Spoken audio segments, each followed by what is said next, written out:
सुप्रभात। आज महाराणा प्रताप जयंती है, इसलिए आप सभी को मेवाड़ सम्राट और संपूर्ण भारत के हृदय सम्राट महाराणा प्रताप की जयंती पर बहुत बहुत शुभकामनाएं। महाराणा प्रताप इस देश की ऐसी अद्भुत विरासत हैं, एक ऐसी अद्भुत शक्ति हैं जिन्होंने अपने देश के लिए सर्वस्व बलिदान किया, राज छोड़ा, घर और परिवार को अपना छोड़ा, बच्चों को घास की रोटियां खाने पर भी अपना न धर्म परिवर्तन किया न हार मानी। यानी हार कितना भी संकट आ जाए मानने की ही चीज है। अगर जिसको संकट कितना भी था नहीं मानी, इसका मतलब जीत गया। इसीलिए हम शब्द बोलते हैं, राज्य हार दिया लेकिन हार नहीं मानी। हार और जीत में इतना ही अंतर है, जो मान लेता है तो हार जाता है, जो नहीं मानता वो जीतता है।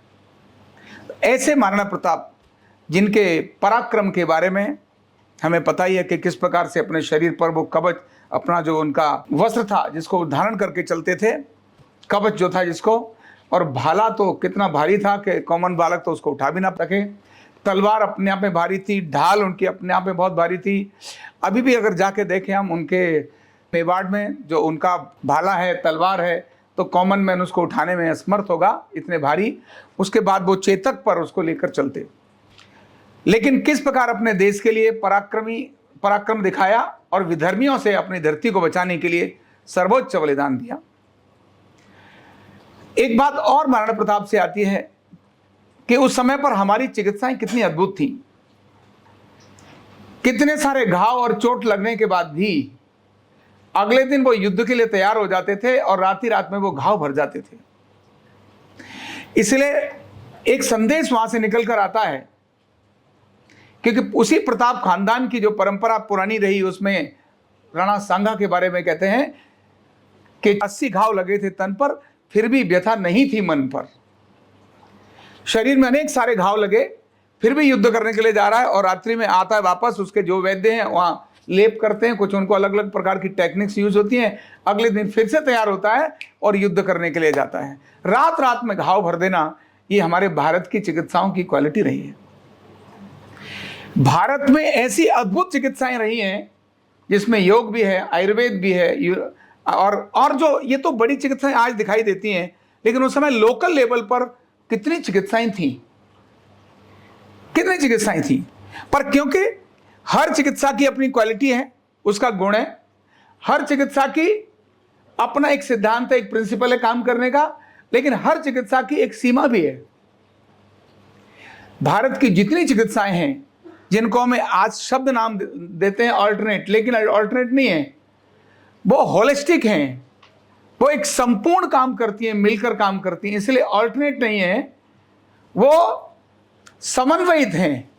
कोई हड्डी पर ज़्यादा अच्छा काम करती है तो कोई घाव पर अच्छा काम करती है, कोई अंदर की चोट पर ज़्यादा काम करती है तो कोई मानसिक विकारों पर काम करती है। ऐसे अलग अलग प्रकार की समग्रता में ये चिकित्साएं चलती हैं, एक दूसरे का विरोध नहीं करती, लेकिन हर एक का एक प्रिंसिपल है, हर एक की अपनी विशेषता है और हर एक की अपनी सीमा भी है। उनके देने के तरीके, उनको करने के तरीके भी उनके अलग अलग हैं। यही उन चिकित्साओं की खास बात है। तो हमारे इतिहास को अगर देखते हैं तो ऐसी घनीभूत चिकित्साओं से भरा हुआ ये हमारा देश है, जिसमें अर्धनारीश्वर चिकित्सा भी है। नाम बेशक बदल गए, जो कुंडल पहनते हैं आज हम कानों में, नाक में, विदेश में चली गई तो उसका एक्यूप्रेशर नाम हो गया, एक्यूपेंचर नाम हो गया। और वही हमारे यहाँ देश के अंदर नाभि सेट करने का, ढांचे को सेट करने का जो अर्धनारीश्वर तरीका था, उसका एक भाग बाहर चला गया, वहां से उसका नाम कायरो हो गया, कायरो हो गया। प्राकृतिक पद्धति से हम अपना उपचार करते थे, जल से उपचार करते थे, मिट्टी से उपचार करते थे। चोट लग गई तो कहीं भी मिट्टी डाली। ऐसे लुई कूनो ने यहां से लेकर बाहर चला गया तो लुई कूनो ने देखा वाटर थेरेपी उसका नाम रख दिया, जिसके अंदर स्टीम बाथ और पता नहीं कौन कौन सी नई चीजें आ गई हैं। भारत की चिकित्साएं, लेकिन बाहर जाने के बाद उनका नाम बदल कर आ गया। शुक्र है अर्धनारीश्वर चिकित्सा अपने कारण से यहां पर आई अस्तित्व में, इसीलिए उस अर्धनारीश्वर चिकित्सा को पहले भारत सरकार से मान्यता प्राप्त कराई। क्यों? पहले ये सब किसी भी चिकित्सा पर अपना कब्जा करने का स्वभाव भारत में नहीं था।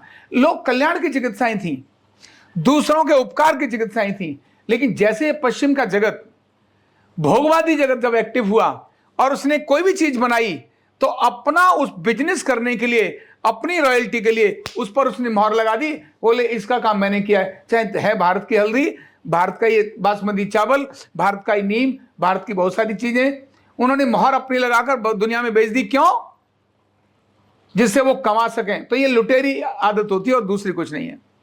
भारत में दूसरों के कल्याण के लिए बात सोची, दूसरों के हित की बात सोची, वसुधैव कुटुंबकम का भाव रखा। इसीलिए भारत के लोगों ने अपनी इन चिकित्साओं पर एकाधिकार नहीं किया। लेकिन बदलते परिवेश में आज उस पर जब सारी दुनिया अपनी लूट में लगी हो तो हमें अपनी चीजों को बचाए रखने का बहुत जरूरी है। अपनी चीजों को अगर हम नहीं बचाएंगे तो ये लुटेरे हमारी चीजों को ले जाकर हमको ही ऊपर थोक देंगे। इसीलिए मैं 19 वर्ष विदेश यात्रा नहीं गया, जबकि मैं जा सकता था। राष्ट्रपति भवन में था, हाई कोर्ट में था, सारे मेरे मित्र ही विदेश में आने जाने वाले लोग थे और वो मुझे बुला रहे थे। तब तो वीजा भी बड़ा इजी था। 2012-13 में वीजा बहुत इजी था, कभी भी कोई कहीं जाता कोई दिक्कत नहीं थी। और मैं तो 2006 से ही लोगों के संपर्क में था। मैं नहीं गया जब तक मेरी ये भारत की चिकित्सा भारत सरकार से मान्य नहीं हो जाएगी, तब तक मैं विदेश की धरती पर नहीं जाऊंगा। और इसीलिए पहली बार 2021 में पहली बार मैं विदेश गया। 21 वर्ष तक मैं विदेश नहीं गया।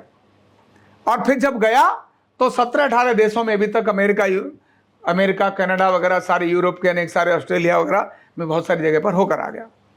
तो हमें अपनी भारतीय पारंपरिक चिकित्साओं के बारे में जानना ये बहुत आवश्यक है। हर चिकित्सा की सीमा क्या है, हर चिकित्सा की विशेषता क्या है, और हर चिकित्सा की कोई फिलॉसफी भी है क्या, कोई सिद्धांत भी है क्या, उसको देने का तरीका क्या है। ऐसी चीजों को हमें जरूर स्मरण रखना चाहिए, जिससे हम अपने विज्ञान को जानकर समग्रता में अपने सभी साथियों का उपचार कर सकें। स्वामी विवेकानंद जब शिकागो गए थे तो उन्होंने एक श्लोक बोला था, आकाशात पतितम तोयम यथा गच्छति सागरः सर्वदेव नमस्कारम केशवम प्रतिगच्छति। यह तो उन्होंने शिकागो के अंदर इसीलिए बोला था क्योंकि वहां अनेक धर्म के प्रवचनकार आए थे और विवेकानंद को भी शिकागो में अपना प्रवचन देना था। तो उन्होंने कहा कि जिस प्रकार से आकाश से गिरी हुई बारिश की बूंदें, आकाशांत पतितम तोयम यथा गच्छति सागर, जैसे आकाश से गिरने वाली बूंद जिस प्रकार से सागर की ओर जाती हैं, सर्वदेव नमस्कार केशवम प्रतिगच्छति। आप किसी भी देवता को नमस्कार करिए, वह केशव को ही जाती है, नारायण को ही जाती है। ध्यान रखना, ये सारी चिकित्साएं जितनी हैं भारत की, इन सबका एक ही पर्पज है और वह है व्यक्ति का संपूर्ण आरोग्य। कोई भी चिकित्सा ये कहे कि मैं ही हूं सब कुछ, ऐसा भारत की चिकित्साओं में संभव नहीं है। उनका एक ही पर्पज है, सर्वे संतु निरामया, सभी निरोगी रहने चाहिए। यही भारत की चिकित्साओं का पर्पज है। इनको ध्यान में रखकर ही भारतीय मनीषियों ने हमें चिकित्साएं दी हैं। हम इन चिकित्साओं के बारे में जानें और इन चिकित्साओं के जानते हुए एक दूसरी चिकित्सा को सम्मान देते हुए अपनी चिकित्सा पर अच्छी प्रकार से प्रैक्टिस करें। यही आज का संदेश है। बहुत बहुत धन्यवाद। न्यूरोथेरेपी का कंप्लीट कोर्स सीखने के लिए जुड़िए हमारे ऑनलाइन ट्रेनिंग प्रोग्राम से और जानिए करीब 100 बीमारियों का इलाज बिना दवा और बिना मशीन के। इस न्यूरोथेरेपी ऑनलाइन ट्रेनिंग प्रोग्राम से आप घर बैठे बन सकते हैं गवर्नमेंट सर्टिफाइड न्यूरोथेरेपिस्ट। रजिस्ट्रेशन के लिए नीचे दिए गए नंबर पर अभी कॉल करें। और हाँ, हमारे वीडियो को लाइक करना, शेयर करना और चैनल को सब्सक्राइब करना बिल्कुल भी ना भूलें। धन्यवाद।